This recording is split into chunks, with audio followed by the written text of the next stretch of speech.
Mama, I made it! I'm done! 5 years! Woo! Thank God I'm not a graduate! You know, after all that euphoria ends, then reality dawns on you. Then you have a reality check. What next? What do I do? What do I really do with my life? Now I'm really an adult. Now I understand that I'm now going to go through adulting.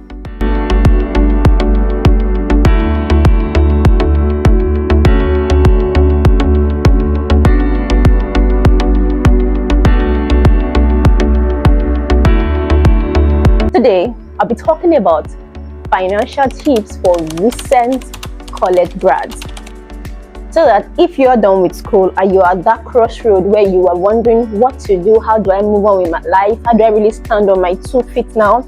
It's like I'm really going through life now. This video will really help you to gain clarity and to set you on track. And it could just be that one video that you just need to know what next to do to set you up on this journey after school. First tip I'll be sharing with you is that you should know yourself. I know there's a lot of pressure around entrepreneurship. Oh, build a business, you must own a business, run a business, you know, or it could be going to tech, be a tech bro, be a tech sales. That's a thing in vogue. But I will tell you to know yourself. Not everybody is cut out for entrepreneurship. Not everybody is cut out for being a tech sales or a tech bro. Yours could be that you like to work in an office, do a 9 to 5, 8 to 4, whatever. Just know yourself. Know what works for you and follow that path. Don't try to be like anybody. Know your own self, know what makes you tick, and follow it. Secondly, become a boss in frugal living acts. This is the time where you know that if your parents were footing your bills when you're in school, this is the time where they'll tell you, we've tried. You're on your own. So you need to become a boss in frugal living. How can you cut down on your spending? Transportation, entertainment, data. Just find a way to cut down on your spending, because more than ever now, you need to be able to accumulate more money rather than incur more expenses. So find ways around it. Google it if you have to. Just become a boss in frugal living acts. Next, negotiate your salary like a boss. If you are the 9 to 5 person, or you're even a skilled person and you're trying to position a brand or whoever your target audience is, please negotiate like a boss. Go and get skilled in negotiation. There are videos on YouTube that will help you do this. Google is a fantastic search engine for tips on how to negotiate. Please negotiate like a boss. Always make sure that you aim higher. So just in case they're going to bring it low, it will be lower than what will help you sustain your standard of living. And the next gospel I have for you now is to tell you that debt could be good. Debt could be good depending on how you use it. You can incur good debt. There are good debt and there are bad debt.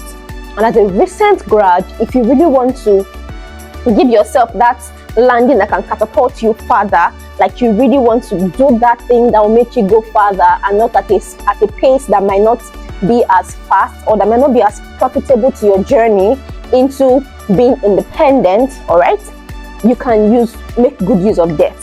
But please do not incur debt for expenses that will not add money back into your pocket. You can actually borrow for a business as long as you are sure of that business plan, please. And be sure also that you cannot put the business yourself. First off, you cannot start very small and grow. It's only when you are sure that you cannot do that, that is when you can look out to borrow and be sure of a plan to pay back and a plan to still help you make money from that business so that you can begin to have money to move the business even after you've returned what you borrowed. Another way you can use debt for good is that you borrow to incur assets. I will not advise you to borrow to do crypto. I will not give you that advice. One asset that I know you can borrow for, right, that you can borrow to incur and that will give you great dividend over time is real estate. Study the markets, go and make your own research, do your own research.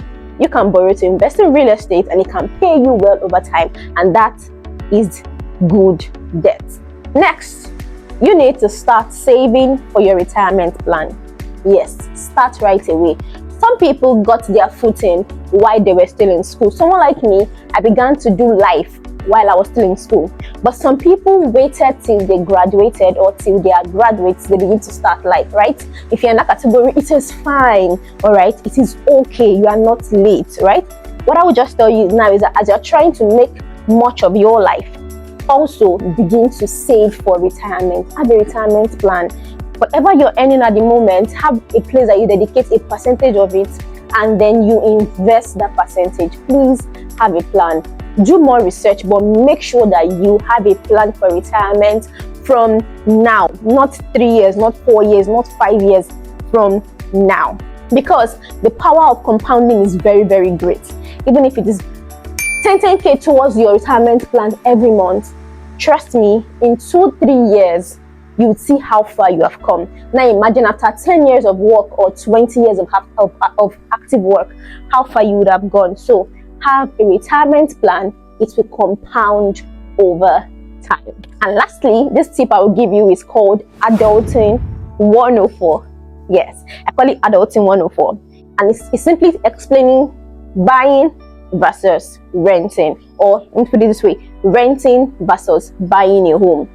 Most people now feel like the best way they can really feel like they've started life and they are beginning to be adults of their own is to own a house, to build. They try to strive, they buy a piece of land. For those that are financially literate, they buy a piece of land and they want to strive to build a particular apartment on that land, right? Because they feel like that is when they can now say, yes, I'm a man of my own, I'm a woman of my own, I have a house or I have a home. Please, you don't need to rush to build, all right? You as a recent grad, you can take your time, you can rent, and when you buy a land, that money that you should have used to build, you used to buy more pieces of land and more pieces of land. Just take your time, right? Don't rush. Don't strive to build a house when you know that at the time you are building it, you are struggling to build it. You do not need to live in the first house that you are going to build. So it is not I have arrived adulthood plan, and it's not smart, right? If our fathers and mothers thought that way, please let us think differently. All right? You can rent, and when you have spare cash, keep buying lands over time till it becomes easy for you to build a house. And even if you want to tilt towards rental income with houses, what you can do is to use good debt to your advantage, right? You can borrow, build a house, rent it out. Get rent from the house every year. That rent can pay your rent and still give you extra money left, or can still go back to repaying your debt. I hope you've learned great tips that will help you as a recent grad to kickstart your life and have a plan, a 10-year plan, a 5-year plan for yourself that will set you up for good. My name is Esosa, and if you have not subscribed to my channel, please do that. There's so much I have for you. Go back to watch my previous videos and keep it locked on for my videos every Friday. You are absolutely